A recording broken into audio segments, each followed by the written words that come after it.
If you're a towing company with 950 complaints to regulators in the last year, maybe one more complaint is not a big deal. Unless perhaps it comes from the state senator who just wrote the law cracking down on predatory towing. Our Steve Steger talked with the legislator who says, she learned through experience her law could be improved. I saw a sign that I'd never seen before. The sign in the parking garage Wednesday evening read, "Overnight guest parking by permit only." Here's how Democratic State Senator Julie Gonzales interpreted it. No overnight parking, and which was fine because I wasn't there to park overnight. Parking in that garage for dinner with her best friend at a restaurant in the building, she figured she was good until she returned to her car missing with Wyatt's towing employees standing there. One of the guys goes, "Yeah, we've got your car." So I said, okay. My paperwork says that Park M initiated the complaint at 8:07 p.m. and my car had been towed by 8:26 p.m. And that doesn't sound like an overnight parking situation to me. This seems as good a place as any to give you this context. Gonzales sponsored a bill in 2022 that is now law. The so-called Towing Bill of Rights puts limits on tow companies at private residential properties like this. And it requires towing companies to release a car for a fraction of what the owner owes for the tow. 15% of the total cost, or $60, whichever's lower.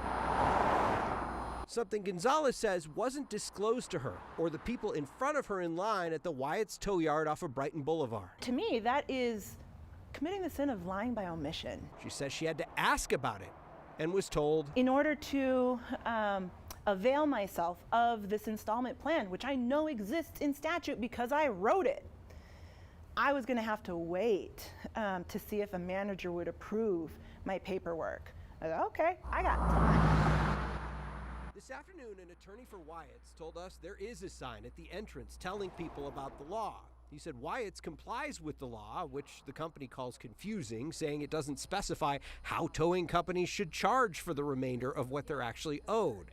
He said if the senator wants more notice of the payment plan, she ought to require it in the law. I didn't think we would have to spell it out and be as explicit as we're going to apparently have to be.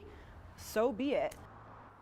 Gonzales said she and other lawmakers are already considering tightening this law in 2024's session. One of the things she questioned today is that the company at the bottom of that sign, Park M, the management group that handles permitting in that parking garage, the Wyatt's attorney confirmed to me today that the investment group that owns Wyatt's is connected to Park M. So Gonzales is calling that a conflict of interest. But Wyatt's attorney says Park M isn't in charge of enforcement in that lot. Like, they're not the ones calling Wyatt's to come and pick up her car. He says that it was the apartment manager who called the tow company in this case. But you can see why Senator Gonzales is looking at that and saying, like, that's a little fishy if you've got the group that's in charge of permitting also in charge of towing at the same time.